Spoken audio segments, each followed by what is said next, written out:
आइए, निवेदन कर रहा था। भगवान ने कहा मैं मन की सुंदरता पे विश्वास रखता हूँ, तन तो इतना बुरा होता है, ये शरीर तो इतना गंदा होता है कि आखिरी में भगवान भी इसको स्वीकार नहीं करता। भगवान तो छोड़ो, घर वाले स्वीकार नहीं करते, वो लोग राधे कृष्ण।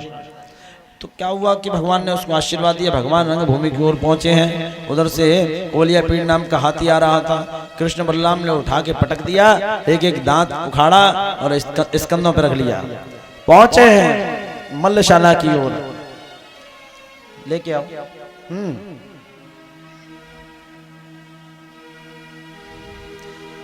लेके आओ। पहुंचे हैं मल्लशाला की ओर। चाडूर और मुष्टिक नाम के दो मल्ल थे। ध्यान से सुनिए आप, चाडूर और मुष्टिक नाम के दो मल्ल थे, कुश्ती लड़ते थे। कुश्ती गांव में बहुत लोग पहलवानी करते होंगे, करते हैं ना? हाँ, हमें पूरे दांव पे चाहते हैं। और सुनाए, उतार उखाड़ कलादंड हल्कू मार डंडा पटा अपर बैठ पहले एक लंगी को फंसा जूझी लंगी। पूछ लेना पहलवान से, ऐसी दांव होते हैं, है ना? तो पूरा दांव पेच इसको बोलते हैं। नहीं, ब्राह्मण लड़ना नहीं जानता, लड़ता नहीं है ब्राह्मण। ब्राह्मण सीधी जात भला क्या लड़ना जाने, लेकिन एक गुण है, लड़वाना जानता है। परम गुणी है ऐसा। हाँ, बहुत भारी होता है इसका स्तर। तो पहुंचे अक्रूर चारूर और मुष्टिक ने कृष्ण बलराम को देखा। ओहो, आ गए तुम, अभी तुम्हारा वध होगा। भगवान कन्हैया ने कहा तुझे शर्म नहीं आती, इतने बड़े बड़े हो, हमसे लड़ोगे? हम बालक हैं। बोले न बालह ना किशोरस तुम बालक नहीं हो, तुम किशोर नहीं हो। तो कौन है? न बालह ना किशोरस और तुमने तो पूतना जैसी को मार दिया, तो तुम बालक कैसे हो? मायावी हो। नहीं माने, दोनों ने एक दूसरे को पटक लिया। भगवान ने उनकी छाती पे बैठ के कस के घूसा जमाया, रुद्र प्रचारा, मुख से रक्त की धार निकली, उनका प्राणांत हो गया। मार काट क्षण मात्र में पहुंचे श्री यदुवीर, जा पहुंचे तत्काल ही कंसासुर के तीर। कंस बोला इतनी जल्दी तुम कैसे आ गए ऊपर? भगवान ने कहा ये तो अपनी अपनी रफ्तार है, कोई धीमे आता है, कोई जल्दी आता है। और तेरे लिए तो आज परम वैभव की बात है कि आज तेरा अंत तेरा भांजा करेगा। भांजा परम पुनीत होता है। बोले मेरा अंत हो ही नहीं सकता, मेरे बहुत पहलवान खड़े हैं। बोले कोई नहीं आएगा, तू चिंता मत कर। स्तब्ध कर दिया पूरी सभा। भगवान ने कंस के बाल पकड़ के घसीटना प्रारंभ किया। घसीटते घसीटते सीढ़ियों के नीचे फेंक दिया। भगवान ने फिर छलांग लगाई, फिर बाल पकड़ के खींचने लगा। कंस बोला मुझे पीड़ा होती है, मेरे केश छोड़, पीड़ा होती है, केश खींच रहा है, आंखों में आंसू आ रहे हैं, शरीर खींचा जा रहा है मेरा। भगवान ने बोला आज तुझे पीड़ा हो रही है, ये क्यों खींच रहा हूं? तूने मेरी मैया देवकी के भी ऐसे बाल खींचे थे। जाकी ना फटी बिमाई का जाने पीर पर आई, दूसरों को मिटाने की धुन में, बहुत अच्छी कहावत है, दूसरों को मिटाने की धुन में आदमी खुद ही मिट जाता है, जैसे चुभने की फिक्र में कांटा शाख से खुद ही टूट जाता है। कांटा गिरता है, दूसरों को लगता है, लेकिन अपना अस्तित्व वहां से खत्म कर देता है। बोलो राधे कृष्ण। आंधी मगरूम दरख्तों को पलट जाएगी। दरख्त बोलते हैं पेड़ों को, जो अभिमानी होते हैं ना, जिनकी आंख तनी रहती है हमेशा। आंधी मगरूर दरख्तों को पलट जाएगी, बस वही शाख बचेगी जो लचक जाएगी। आसमां छूने का होगा उस दिन एहसास, पांव के नीचे से जब जमीन खिसक जाएगी। महाभारत के 6वें पर्व में एक वर्णन आता है, बहुत अच्छा वर्णन, सुना दूं? इसी कथा पे आधारित है, बहुत अच्छा सामाजिक वर्णन है।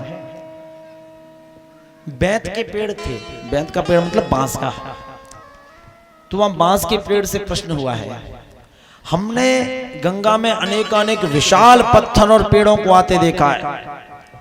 उत्तराखंड से ऊपर जब आप जाएंगे, उत्तराखंड में जिन्होंने गए हैं देखा होगा, गंगा जी में विशाल पेड़ बह के आ जाते हैं जब आपदा आती है तो। लेकिन एक पेड़ हमने कभी नहीं देखा। कौन सा? बांस का। हमने बांस का पेड़ कभी गंगा जी में बहते हुए नहीं देखा।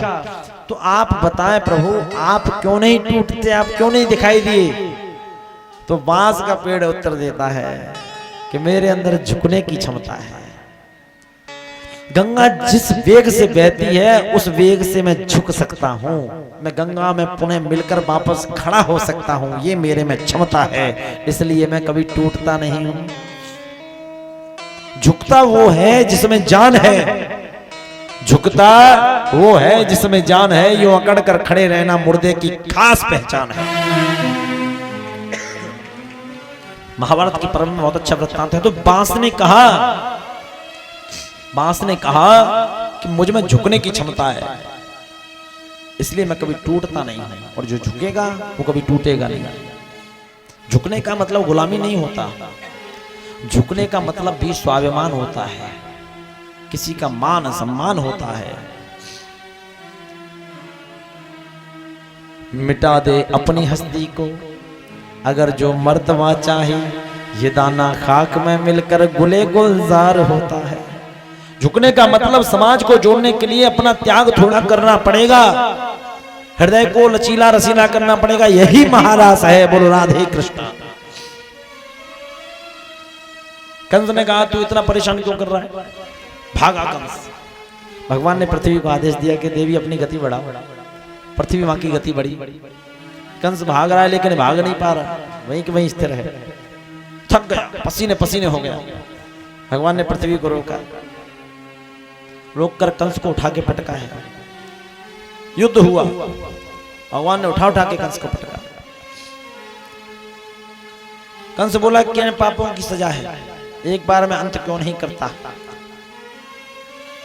भगवान बोले मैं चाहता हूं कि अगले जन्म में तू दोबारा दुष्ट बने ही ना, तुझे इतनी मार लगाऊं, इतना याद रहे कि तेरी दुष्टता हीन हो जाए। यहाँ की में थोड़ा समय है। श्री कृष्ण गोविंद हरे मुरारे, हे नाथ। देवता वृष्टि कर रहे हैं, और जो जिस भाव से देख रहा है, युवा देख रहे हैं तो किशोर दिखाई दे रहे हैं, वृद्ध देख रहे हैं तो बालक दिखाई दे रहे हैं, देव देख रहे हैं तो ब्रह्म दिखाई दे रहे हैं, ऋषि ब्रह्म के रूप में पूजा कर रहे हैं, और कंस काल के रूप में देख रहा है। श्री कृष्ण गोविंद हरे मुरारी, हे नाथ नारायण वासुदेव। श्री कृष्ण गोविंद हरे मुरारी, हे नाथ नारायण वासुदेव। हे नाथ नारायण वासुदेव, हे नाथ नारायण वासुदेव। हे नाथ नारायण वासुदेव, हे नाथ नारायण वासुदेव।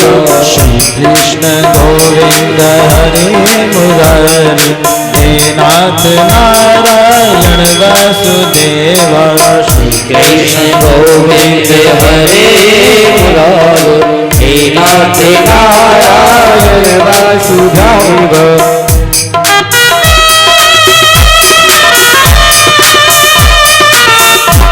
बोले बालकृष्ण लाल जय हो,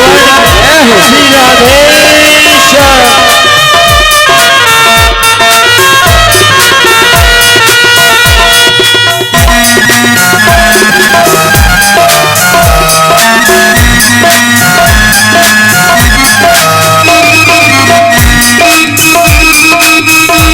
श्री राधेश्याम।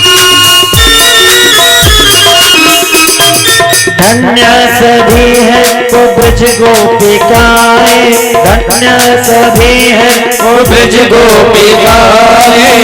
सभी लोग बोलना, हे धन्य सभी है वो ब्रज गोपिकाएं, धन्य सभी है ब्रज गोपिकाएं।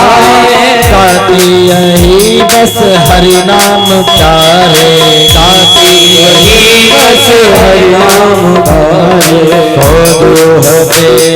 यह गीत गाए, यह गीत गाए।